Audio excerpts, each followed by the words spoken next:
waftigii uu hogaaminayay wasiirka wasaaradda arrimaha gudaha Soomaaliland Maxamed Kaahin Axmed iyo xubnihii guddida nabadeynta ee golaha gurtida Soomaaliland ayaa gaaray deegaanka Dareerweyne ee gobolka Sanaag oo ahayd meelihii ugu dambeeyay ee shaqooyinkii ka dhaceen. waftigan uu hogaaminayo wasiirka wasaaradda arrimaha gudaha ayaa meel fagaaraha kala hadlay ciidamada militariga ee ku sugan hawlaha nabadeyn halkaasi u joog iyo waliba haweenka ku dhaqan deegaankaasi. leeyaashii guutooyinkuna waa maqlaysaa soo maaha inaan meel magaalo ah ama tuulo ah ama ceel laga cabo oo deegaankan intan wada degan ama dad kale degaami dadku isu wada guurguura meel ay dad bulsho wadareed isugu timaado waa magaalo waa tuulo waa ceel inaan cid khubsida taa la soo geli cid hubka la soo gasha waa laga qabanaya haddii ay si salmiya u dhiibi waayeen xoog baa lagaga qaadaya soo maqli maysaan waa la qabanayaa waa xidhaysaan waa dhaadhicinaysaan ciidan urursan oo nabadgelyo jabin ah oo duulaan qaadaya oo dagaal abaabulaya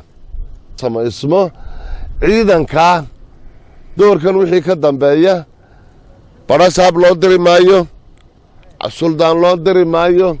meeyar loo diri maayo cuqaal loo diri maayo salaadiin loo diri maayo dowladda Soomaaliland iyo xoogageeda ciidamada ammaanka ee nabadgelyada ee qaranka iyo booliiska inakay mas'uuliyadaasi ina saaran tahay inaynu ciidanka wax ka qabanno qaranka Soomaaliland ciidan quluulay harumar wuu imanayaa waa la degayaa haddii uu intaa nabadgelyo ima weydana harumar iman maayo marka idinku nabadgelyada ku mintidaysaan taana xukuumadda iyo dowladda kala ayaa kala shaqaynaysa naaska shaqsiiseena waa kuwa u rafaadeen rag aanay u soo rafaadeen dhabarka ku qaadeenina waa kuwa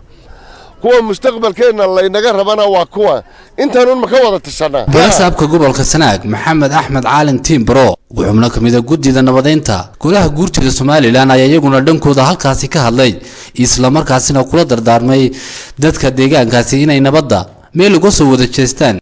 dumarku waa muftaax ragga fura haday kugu hoydanaydun baa ku istaalaysa hadii ay wanaaga ku sheegtana iyada ku dejin karta dhiigiisa ragga idinka kiciya haweenow waxaan idinku codsanaynaa oo idinku ducaynaynaa waan idinku doonaynaa barasharkay dhiigga kiciseen inaad dejisaano waana ku dartaan oo ilaahay ka yaaba tiraahdaa maadaama anagu nahay waftigii hore oo yimid xalinta khilaafaadka ee ciilaf weyn joogay hore u sii wada de dumarkii uma aragnay ragina soo saaray islaam waliba inankeedii baa kamida odaygeedii baa kamida taana waxaan leenahay ragana maanta dumarka oo aqliye dumarow aqligu ha shaqeeyo colaadi waa mugdi ergana waa maradhaame nabad baa ka macaan abaari waa mugdi awsna waa maradhaame doog baa ka macaan waxa weeyaan